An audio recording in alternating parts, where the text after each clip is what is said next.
Assalamualaikum warahmatullahi wabarakatuh. Assalatu wassalamu ala asrofi anbiya'i wal mursalin wa ala alihi washabihi ajma'in. Amma ba'd. Sobat pemirsa Islamicpreneur TV yang dirahmati Allah, semoga kita selalu senantiasa mendapatkan rahmat dan juga kasih sayang dari Allah Subhanahu wa taala. Saat ini saya sedang berada di workshop atau bengkel MQ Cell ya, dimana bengkel ini adalah banyak sekali terdapat handphone ya. Dan ini di sebelah saya sudah hadir pemilik daripada MQ Cell ini. Kita sapa dulu ya pemirsa. Assalamualaikum Mas Tommy. Waalaikumsalam warahmatullahi Ustaz. Masya Allah, gimana kabarnya ini? Alhamdulillah sehat Ustaz. Alhamdulillah ya. Pemirsa, beliau adalah salah satu owner atau pemilik daripada MQ Cell ini. Dan MQ Cell itu apa sih dan bagaimana sih perjalanan bisnisnya MQ Cell? Baik, kita tanya-tanya yuk kepada pemiliknya. Ya. Mas Tommy, Ya. MQ Cell ini sudah berapa lama berdirinya? MQ Cell sendiri ini sebenarnya Ustaz adalah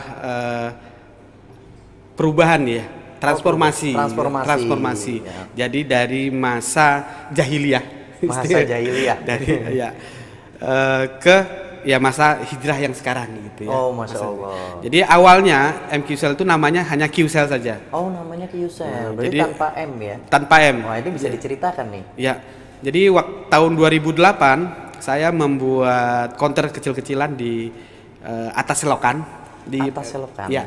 Kaki 5 Ustaz nih. Kaki 5 ya? Kaki 5. Kan ada kaki 3, ini ya, kaki 5-nya. Kaki 5. Bahkan mungkin kaki 6 karena dia sangat kumuh sekali ya. Iya. Nah, jadi di situ berdiri Q Cell 2008. Kemudian seiring perjalanan waktu makin membesar sampai di 2011 saya itu bisa ngontrak ruko ini. Oh. Waktu itu tahun 2011 ngontrak ruko ini 30 juta masih. Untuk sekarang kontraknya sudah jadi 70 Tat. Oh, Masya Allah, berarti ya sudah lama sekali. Sudah ya. Apa namanya, MQ Cell atau Q Cell ini berdiri di bangunan ini atau beroperasionalnya? Ya, beroperasionalnya di sini. Jadi di tahun 2017 akhir Q Cell tuh goyang. Nah itu tadi karena memang drop, bukan lagi drop, hampir hancur. Sudah di ujung tanduk ini. Di ujung tanduk, tinggal hitungan hari harus bayar kontrakan.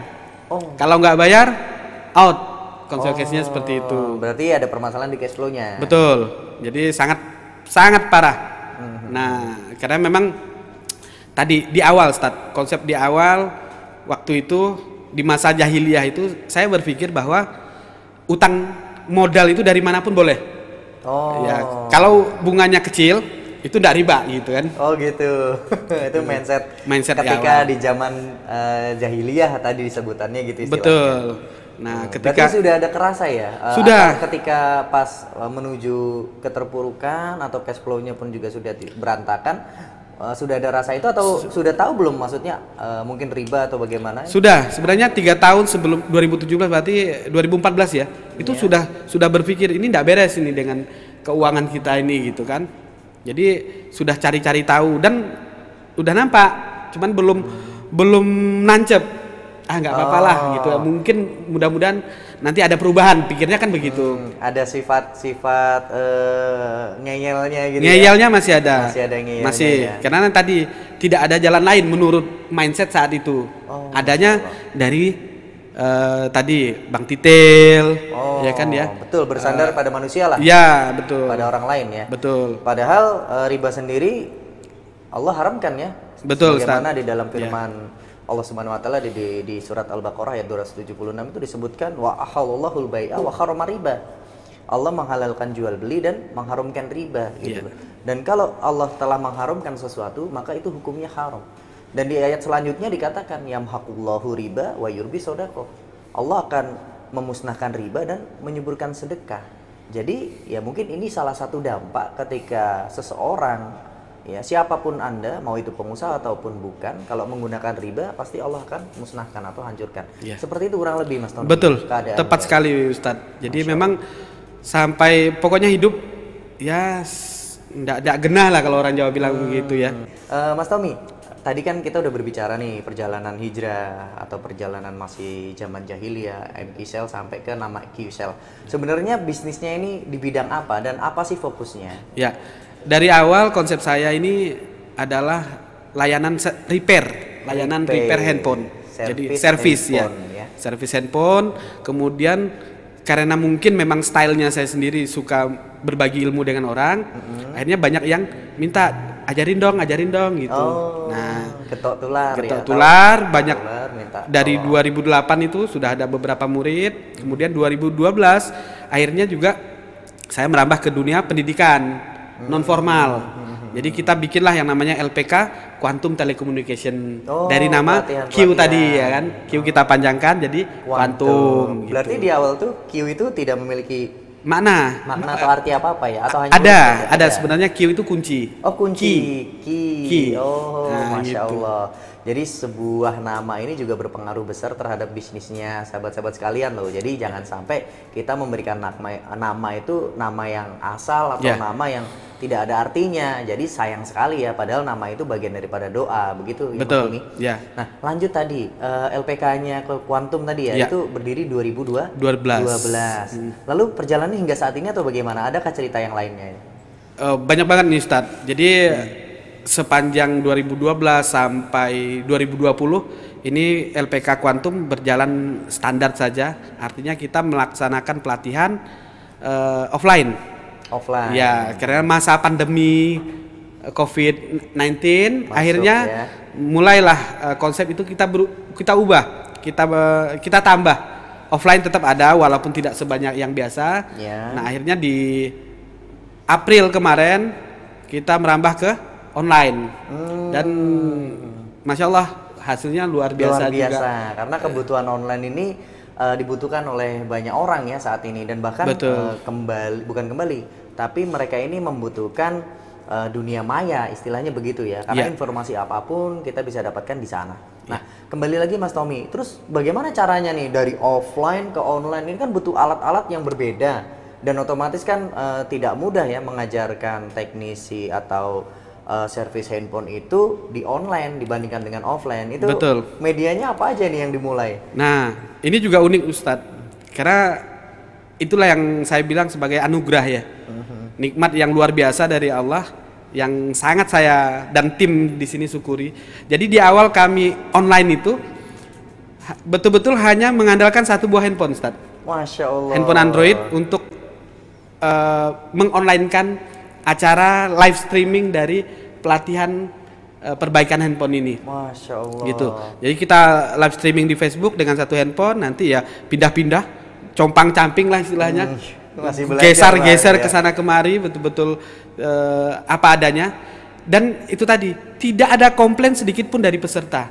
Sebanyak 76 orang itu periode pertama. Dalam artian cara menyampaikannya tidak ada komplain. Tidak ada komplain. Dan mereka tetap semangat ya? Tetap semangat. Nah itu berapa pesertanya waktu di awal? Di awal 76 orang. Dengan biaya 500.000 satu orangnya. Wah. Oh, biaya untuk kita belajar hanya 500.000? 500.000. Murah sekali loh pemirsa. Iya. Jadi kita itu dapat apa aja sih dari 500.000 itu? Pelajaran apa aja yang didapat Mas? Mulai diajari hardware, software. Ya, bagaimana cara memperbaiki hardware, kerusakan hardware dan software, kemudian dari nol nih Ustadz, dari dasar-dasar elektronik, kemudian cara menganalisa troubleshooting sampai penanganan, termasuk prakteknya itu kita syuting. Nah sambil berjalan waktu tadi, akhirnya terkumpullah dana ya kan dari yang online tadi, dari peserta ya, dari dana yang ada dan saya terus terang memang ke peserta. Ya ucapan terima kasih ke mereka yang begitu dalam. Karena apa? Dari mereka lah gitu ya. Rezeki Allah datang. Betul. Lewatnya dari mereka. Nah, kemudian ya kita pun di sini ya banyak sekali yang menikmatinya. Mulai dari kawan-kawan tim, keluarga, kemudian ya insya Allah fakir miskin. Bahkan mudah-mudahan ini bukan riya Ustadz ya. Ini cuman buat semangat supaya kawan-kawan juga punya giroh yang sama dengan saya. Kita kirim gandum ke Palestina. Masya Allah, gitu. Luar biasa. Kita kirim gandum ke Palestina. Ini sebuah pencapaian yang luar biasa, yang tanpa ada keinginan atau upaya yang ekstrim begitu ya, Jadi mengalir saja gitu Mas Tommy ya. Betul, tidak ada planning sebelumnya. Tidak ada planning dan tujuannya hanya menyenangkan orang lain atau Betul. memberikan manfaat bagi orang lain begitu. Nah, balik ke moto kita. Motonya itu melayani dari hati, mencari berkah Gusti. Masya Allah, Gitu. luar biasa. Jadi Konsepnya melayani dari hati, berkah dari Allah Gusti itu istilahnya kalau bahasa Jawanya itu Tuhan Yang Maha Esa. Ya, betul. Gitu ya. Ya. Masya Allah. Mas Tommy, kembali ke tadi masalah pelayanan hati ya. Pelayanan hati itu kan juga harus istiqomah ya. Betul. Dan kadang kan godaannya juga berat nih gitu Ya. loh. Nah mungkin pemirsa Sobat Islamicpreneur TV ini pengen tahu gitu loh. Bisa jadi kan kita menemui konsumen ataupun mungkin kalau di usahanya MQ Sell ini ketemunya sama peserta.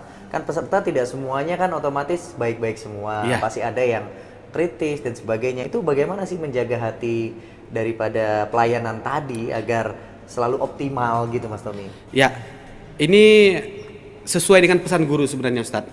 Ya, kebetulan saya pernah belajar dengan seorang guru yang pesan dari beliau yaitu bagaimana kita menempatkan hati kita, meletakkan hati kita itu selalu merasa hina, merasa bodoh, merasa lemah, sehingga apapun yang orang lain istilah cercakan, tujukan kepada kita itu jadi kita memang sudah seperti itu gitu loh.